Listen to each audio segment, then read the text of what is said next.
Deia que arribaria tan lluny? Sabia que volia dedicar-se?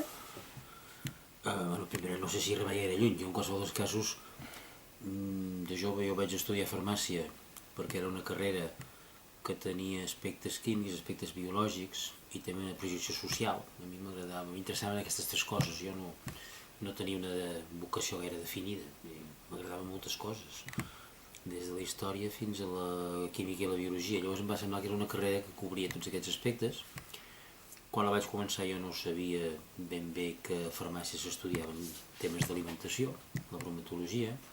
Quan vaig descobrir això i també una mica la influència del professor, del catedràtic, que era un home que explicava molt bé, el doctor Francisco Moreno Martín, doncs això em va decidir, després de passar un any treballant a la indústria farmacèutica, a intentar fer una tesi sobre temes de nutrició i bromatologia.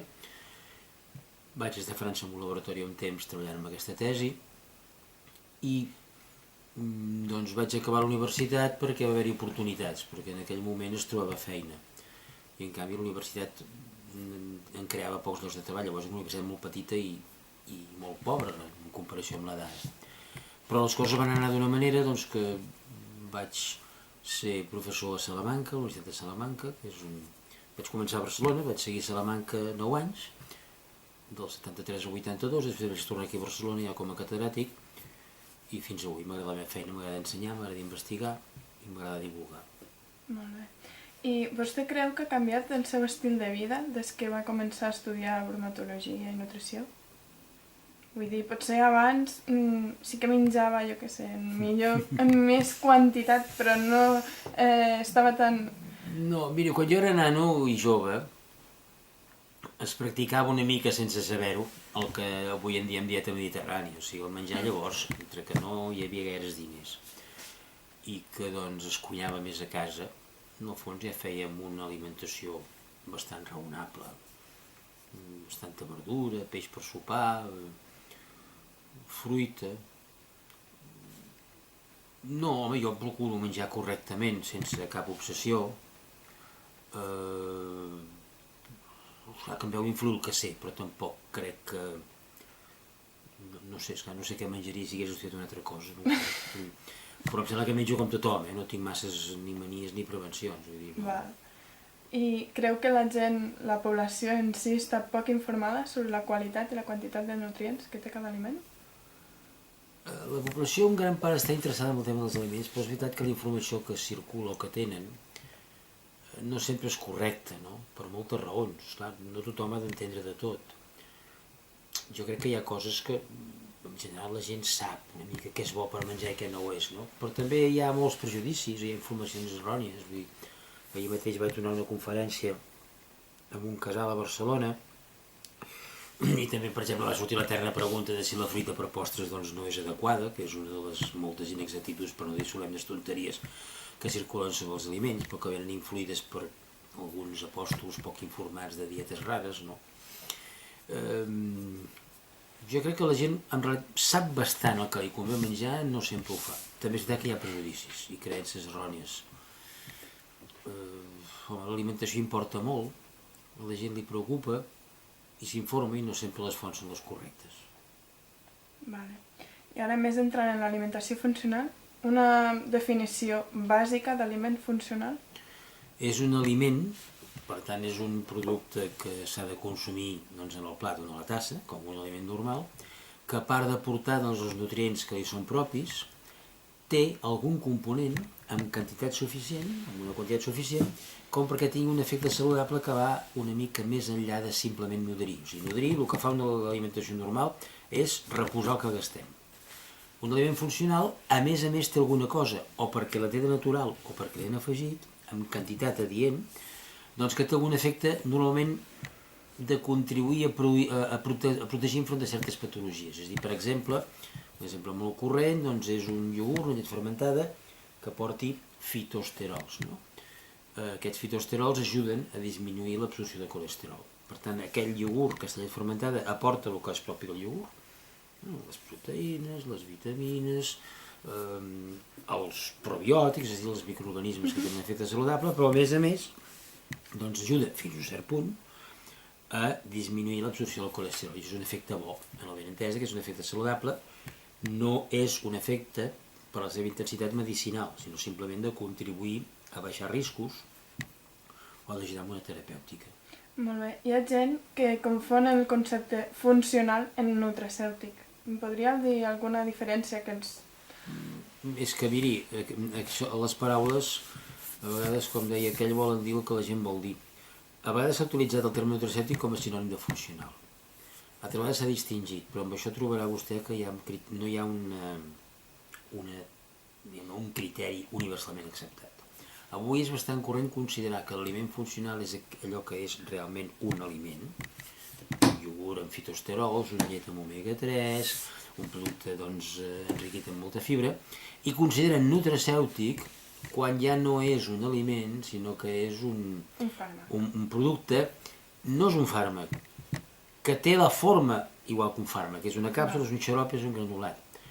Però en realitat un nutracèutic no és un fàrmac. Un fàrmac o medicament té una acció terapèutica o curativa ben definida i una certa intensitat. Un nutracèutic moltes vegades és un complement, és similar a un complement alimentós, aporta substàncies que tenen efectes funcionals amb dosis més o menys elevades. Es pot confondre amb el que seria un complement o un suplement alimentari. Aquí els noms són confusos i un acord que jo sàpiga sobre com designar cada cosa no hi és. Ja dic que no fa tant temps nutracèutic era sinònim de funcional i així circulava, per exemple. Ja. I hi ha un col·lectiu diana per a aquest tipus d'alimentació? Sí, els aliments funcionals no són per persones sanes. Són, potser en podríem dir, per allò que avui en diem una mica persones premalaltes, és a dir, persones que comencen a tenir una patologia que requeriria o un canvi de dieta o un tractament. Per ser precisos, jo entenc, jo i molta gent, jo sol, que davant, per exemple, en un cas concret potser ens entendríem.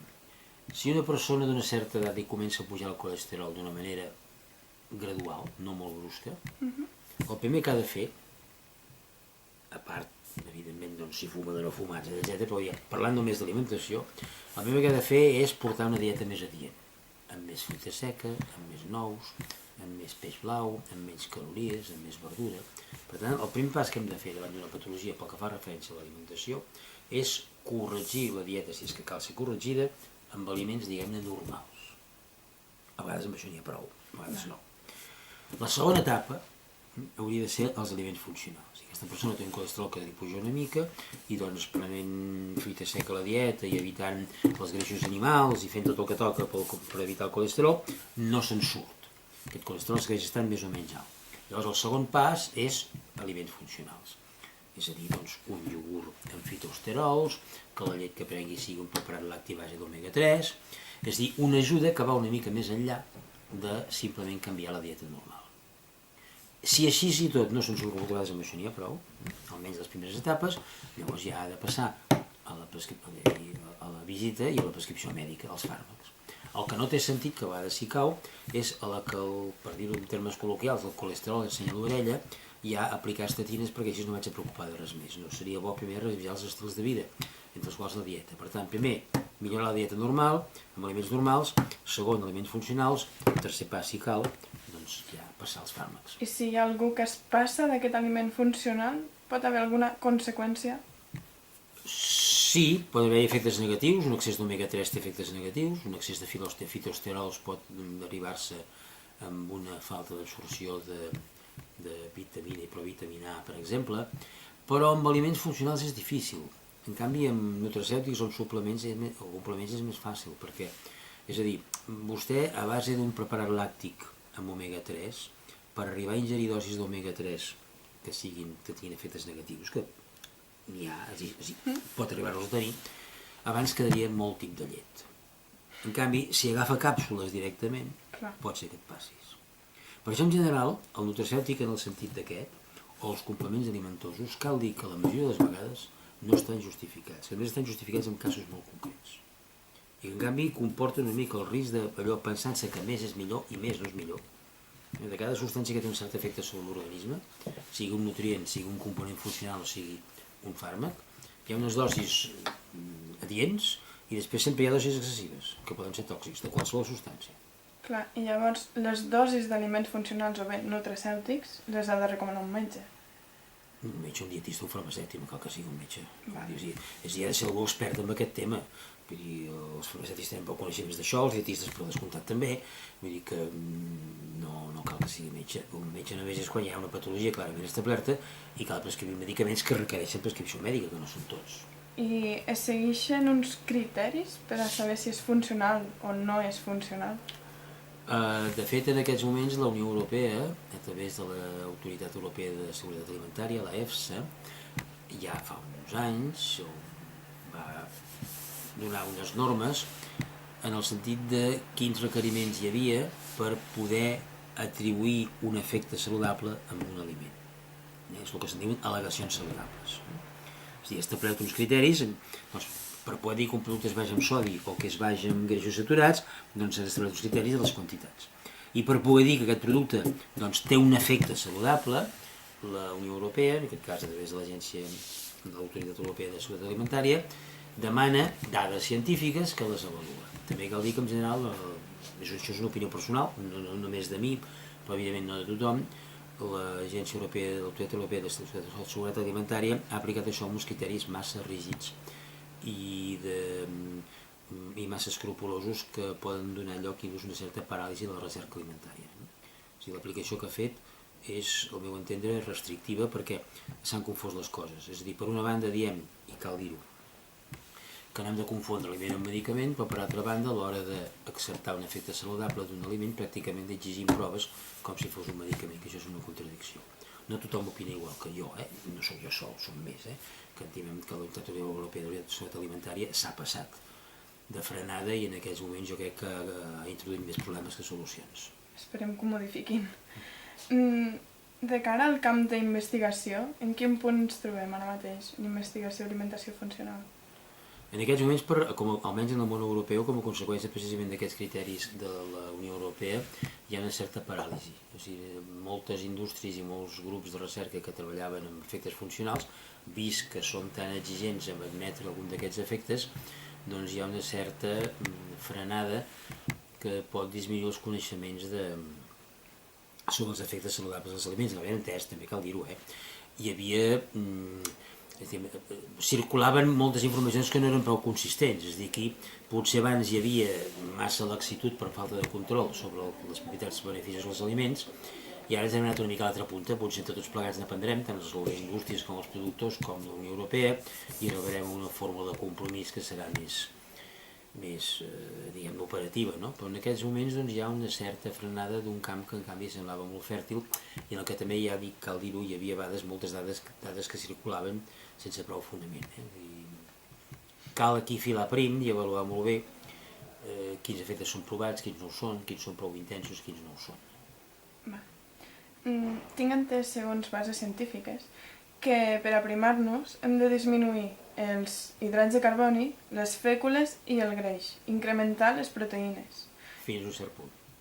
Llavors d'això volia parlar-li. La dieta Atkins i la dieta Duncan són hiperproteiques. Són errònies, són perjudicials i els que les preconitzen o els que no les practiquen no tenen prou informació. I ja no entro més, perquè potser podria parlar de qüestions d'ètica científica també. És a dir, miri, que un increment de les proteïnes a la dieta ajuda al control de les calories, això fa més de 100 anys que se sap. Això no han descobert aquests senyors, això és ben bé que en la peu, en dades científiques. Hi ha Rubner, del Water, l'Escola de Nutrició de Múnich, a finals del segle XIX, això ja ho va dir, i ho sabeu. D'altres raons perquè les proteïnes tenen el que se'n diu un efecte termogènic, o sigui, un efecte de consumir calories que no s'acumulen pel seu procés d'assimilació i digestió, més alt que els hidrats de carboni i que els greixos.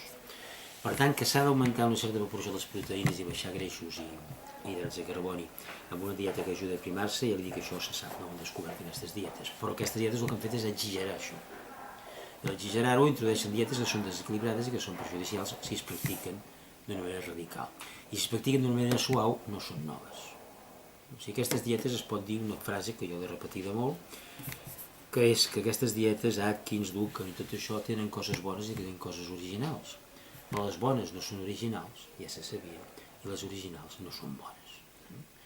Vull dir que aquestes dietes són papadineros, no tenen... Per aprimar-se el que s'ha de fer és més exercici i baixar les calories augmentant una mica les proteïnes però no baixant massa els hidrats de carboni, perquè per sota d'una certa quantitat generem cossos cetònics, que és el que apliquen aquestes dietes, i llavors doncs, que veiem un trastorn de l'organisme que, doncs, esclar, que de moment la prima però que el perjudica.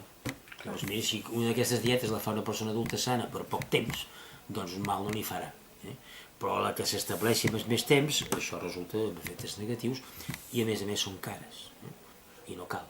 El que passa que la gent, si per aprimar-se li diu se mengi bledes i una mica de carn magra, li sembla que és una vulgaritat. En canvi, si és un xute d'un líquid o d'unes pastilles d'un no sé què, que sobre són cars, li sembla que fa més. Molt bé. Ara, m'agradaria demanar-li consell. Jo li diré en principi d'una frase i vostè me l'ha d'acabar. Per exemple, un aliment indispensable al rebost. Fruites, verdures, hortalisses. L'àpat que hauria de ser més complet.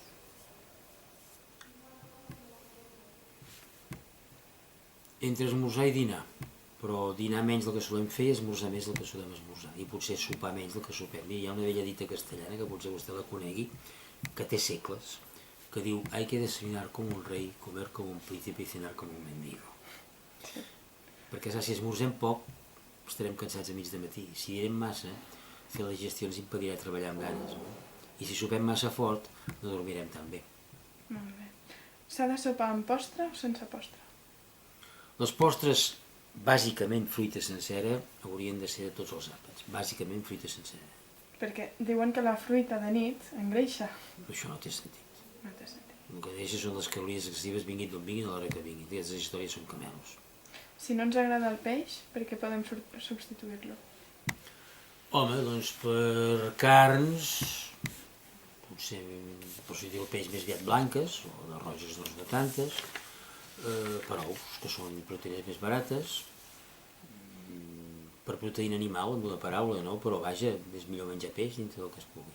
Hi ha algun dolç que porti beneficis per a l'organisme? Beneficis psicològics o de plaer, sí. Aviam beneficis. Home, si la ingesta de dolços és moderada, doncs miri, sobretot si és una base de xocolata, porta antioxidants, per exemple. Ara, el producte dolç, com que ja porta sucre, sol aportar bastantes calories. Per tant, el consum sempre ha de ser moderat si es tracta de persones sanes i molt més controlat si es tracta, per exemple, de diabetis, no? Però, esclar, també d'aquí a penalitzar els dolços, escolti, si una persona és adulta sana i fa una dieta equilibrada i no menys excés de calories, doncs els dolços també es poden integrar en una dieta, no? Si estàs a dieta, no pots menjar xocolata, per exemple? Depèn de dieta per què? Perquè el greix de la xocolata, per exemple, no fa pujar el colesterol, contràriament al que a vegades es pensa. Home, si un fa dieta de calories, evidentment xocolata i dolços, productes que tinguin sucre, n'ha de menjar pocs.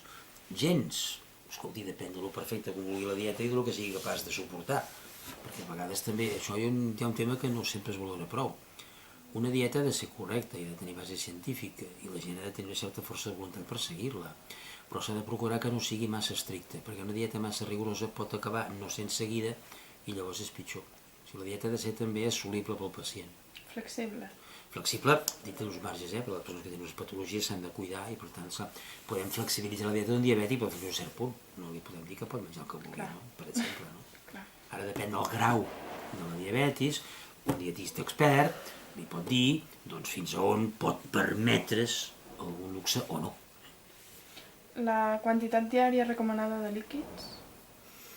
Miri, hi ha una xifra que és fàcil de recordar. 1 gram d'aigua per cada quilocaloria que gastem. És a dir, si gastem 2.000 quilocalories, 2 litres d'aigua, que vol dir en forma d'aigua líquida, fonamentalment, però la llet majoritàriament és aigua, les verdures i les fruites són aigua, és a dir, és una aigua que ha de venir tot arreu. Però, per tant, una idea, una xifra així pot ser que entre entorn d'1 litre i poc més, en forma fonamentalment d'aigua, que és el principal líquid que ens fa passar la set, i escolti, també altres begudes, doncs refrescants o el que sigui, si porten sucre no gaires, si no porten sucre en podem prendre més. No? La gent que surt en camp de setmana, què és més recomanable, el refresc o la cervesa? Si ha de conduir el refresc. Deixant de banda el conduir no conduir. Home, la cervesa té un contingut d'alcohol, ja és variable, no? Sol ser 4 o 5 graus, hi ha cerveses més altes. Escolti, l'alcohol té un límit, que doncs acostuma a ser de l'equivalent a uns 20 mil·lilitres d'alcohol pur al dia per les dones i entre 30 i 40 els homes. dintre d'això, que això vol dir un parell de vasos de vi o equivalent a les dones, un parell de cerveses petites i una mica més l'home. L'alcohol sempre s'ha d'aplicar amb restricció i, escolti, la cervesa també aporta, doncs, per exemple, fibra i antioxidants i té una sèrie d'efectes positius, però esclar, hi ha l'alcohol, per tant, això sempre marca el límit, no? Què és millor, el cafè o el te? És igual, hi ha una mica la idea que el te és millor, però en realitat el te és millor perquè es va estudiar abans el que portés antioxidants, però sembla que el cafè també en porta. I el principi actiu del te és cafeïna, igual que el cafè, encara a vegades circula per alguns llocs poc informats el terme teïna, que no té cap sentit, la teïna no existeix. O sigui, el que porta el te és el mateix que el cafè, cafeïna. Li vam donar el nom de teïna quan no se sabia prou química per distingir una cosa de l'altra. Per tant, doncs, ara, normalment, amb una preparació normal, amb una tassa de te acostuma a haver-hi menys cafeïna que amb una tassa de cafè. També depèn del carregat que fem el cafè, però en general és una mica menys.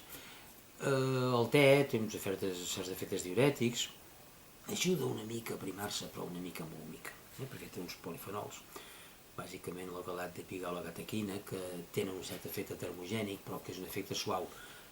Per arribar a tenir un efecte més marcat, hauria de prendre tant te que llavors la cafeïna seria excessiva, per dir-ho d'alguna manera. Són begudes ben saludables que compleixen el seu paper mentre no ens excedim de cafeïna. A la gent que està estudiant, què els recomana de cara a l'alimentació? Miri, aliments que vagin bé per la memòria no n'hi ha. Això que es diu a vegades que sí.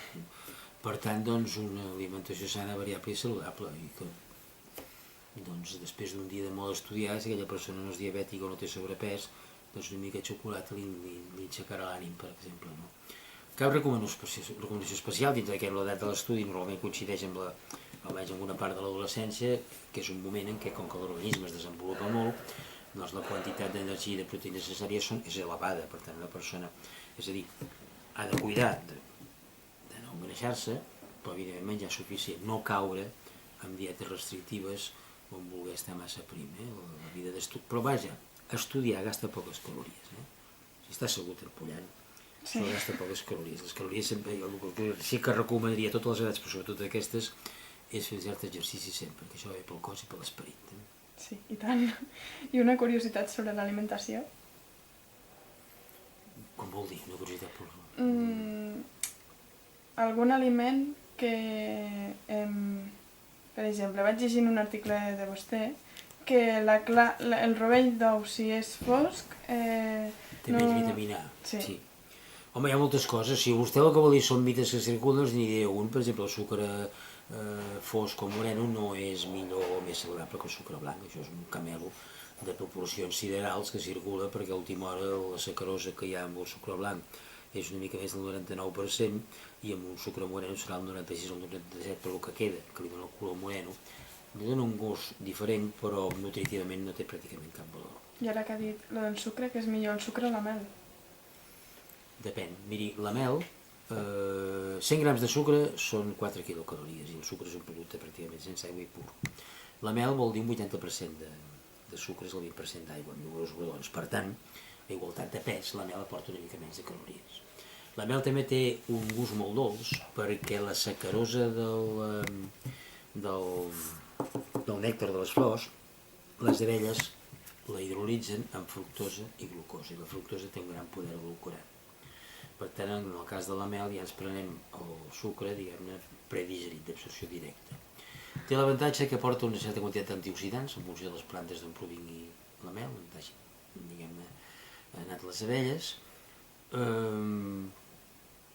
Té un cert efecte, una mica d'efecte laxant i pocs efectes medicinals més. Jo diria que la mel té l'interès que té uns gustos molt més variats en funció de la planta de la qual derivi, no? Cosa que el sucre és un gust dolç més estàndard, no? A partir d'aquí, ara, especials virtuts medicinals, la mel, moltes dels se l'atribueixen, no les té. És un producte dolç, d'origen natural, molt antic, que té tot un prestigi i que es pot integrar perfectament en una dieta com és el sucre, dintre que ha de ser sempre en moderació. I, per últim, un consell que donaria a la societat de cara a la forma d'alimentar-se? Que dediquin més temps a pensar el que mengen, a preparar-ho si poden i sobretot a menjar. Que dediquin un cert temps al menjar. El menjar requereix temps. I si no poden dedicar-lo a preparar-lo, a vegades la vida no ens ho permet, almenys sí que s'asseguin per menjar. I dedicar-hi atenció i una mica de temps. I evidentment doncs, que a la dieta hi hagi sobretot fruites, verdures i hortalisses, que sigui predominantment vegetal i que sigui sobretot molt variada. I a partir d'aquí, doncs, evidentment, portar la resta d'hàbits saludables. El tema del sedentarisme està el més important que l'alimentació a l'hora de considerar els problemes de sobrepès. Tenim una vida que ens indueix molt a fer poc exercici i això sempre és perjudicial per la salut. Un fet, per exemple, que s'està produint, que aquest és molt important, als Estats Units ja sembla evident, i segurament que aquí ens pot passar, és que comencen a aparèixer amb gent jove i criatures malalties que fins no fa gaire, o patologies o alteracions metabòliques, que fins no fa gaire eren pròpies de vells. Gent que té diabetis tipus 2, que és el diabetis dels vells, no? El diabetis tipus 2, que tenen colesterol alt i que són criatures molt joves. Aquests o viuran menys o tindran una vida dura perquè necessitaran medicació. Probablement la generació de joves i adolescents actuals viurà menys que els seus antecessors per primera vegada a la història de la humanitat, i això bàsicament és per defectes de l'alimentació, però sobretot pel sedentarisme. Molt bé. Doncs moltes gràcies.